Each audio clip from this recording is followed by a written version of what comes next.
concorro ao cargo de professora P2 da disciplina de História, com o número de inscrição 512-013-651.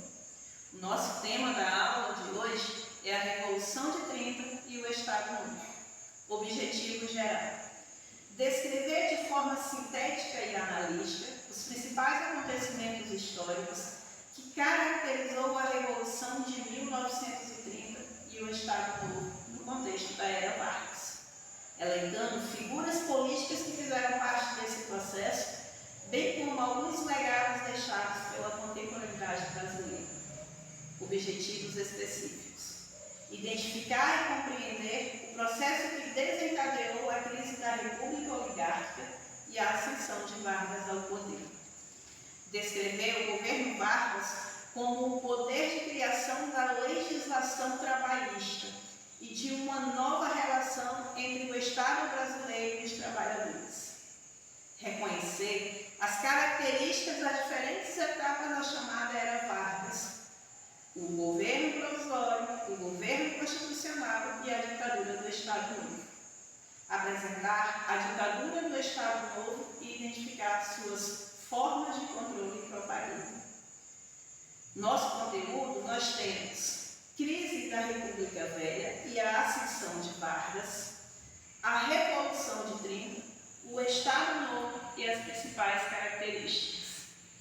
Vamos começar nossa aula com a imagem de Getúlio Vargas. Vocês já ouviram falar em Getúlio Vargas e na consolidação das leis trabalhistas chamadas CLT?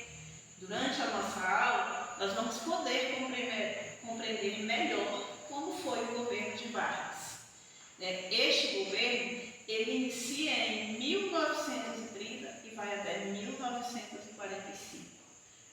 Neste governo, nós temos três fases: o governo provisório, de 1930 a 1934, o governo constitucional, de 1934 a 1937, e o governo do Estado Novo, de 1937 a 1945. Para começar, nós precisamos entender o que foi a chamada política do café com leite. Neste mesmo período, nosso Brasil era governado por oligarquias. Estavam à frente as oligarquias de São Paulo, com a produção de café, e Minas Gerais, com a produção do leite.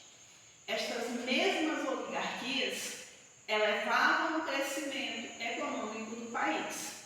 E elas, assim, fizeram um acordo na alternância da presidência da República.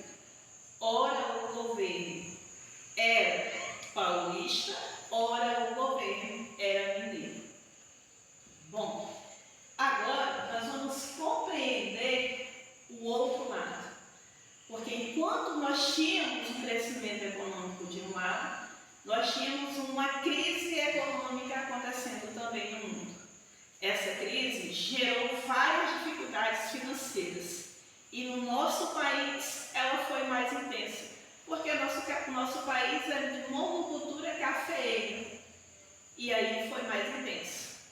Com isso, contribuiu para que a população ficasse insatisfeita com o governo de Washington Luiz. E os militares oficiais de baixa patente, eles reclamavam, eles desejavam uma nova ordem social, um novo governo. Agora, nós vamos compreender o que foi as eleições presidenciais de 1930, já que nós já compreendemos o que foi a política do café com leite. Bom, em 1929, o Washington Luiz decidiu nomear Júlio Prestes Paulista como seu sucessor à presidência. Ele teve o apoio de 17 províncias.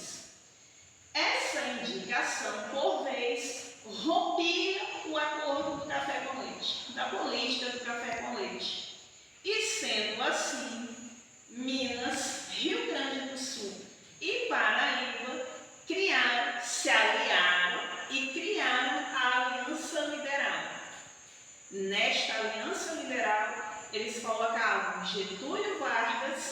candidato a presidente, e João Pessoa, candidato a vice-presidente.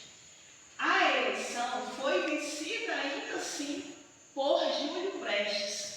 Ele vence Getúlio Vargas. E a aliança liberal criada, ela fica insatisfeita. E aí o que acontece? Ela alega fraude. Bom, neste mesmo período acontece o assassinato de João Pessoa. Não foi um crime político, os motivos foram pessoais. O assassino, João Dantas, um advogado, só que repercutiu nacionalmente como político. E aí, com isso, os aliados a Getúlio, eles esperavam que ver novas eleições para formar, assim, uma Assembleia Constituinte, o que não aconteceu. Bom, o Partido Comunista, a Aliança Nacional Libertadora e os paulistas criticaram o governo provisório. Com isso, cresce então o movimento pedindo novas eleições e uma nova Constituição. Como também não acontece, o Estado de São Paulo declara guerra ao governo, conhecida assim como a Revolução de 1932. A pergunta agora é: revolução ou golpe? Bom, a revolução é assim chamada por tratar-se de um golpe. Bom, uma revolução possui amplo apoio da população e causa drásticas situações e mudanças no poder, no governo. Já o golpe, como é que ele acontece? A retirada do poder de forma violenta causa, ainda assim, a destituição, a saída de alguém que foi eleito pelo povo. Declara-se golpe. Temos, então, o Estado Novo. O Estado Novo, governado por Getúlio Vargas, trata-se de um governo ditatorial, mas seguro, concedendo ainda aos trabalhadores vários benefícios. Isso porque ele tem o acompanhamento da CLT, os direitos dos trabalhadores, consolidação das leis trabalhistas, através do Ministério do Trabalho. Ainda também no Estado Novo, Vargas se aproxima dessa população por conceder esses benefícios. E mais ainda, através do DIP, Departamento de Imprensa e Propaganda, as quais fazem com que todo mundo veja Vargas como um excelente governo, chamado Pai dos Pobres. Bom,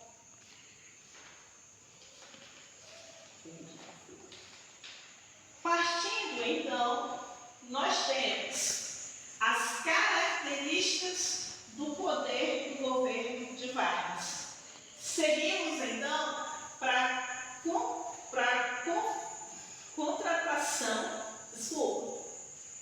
centralização do poder.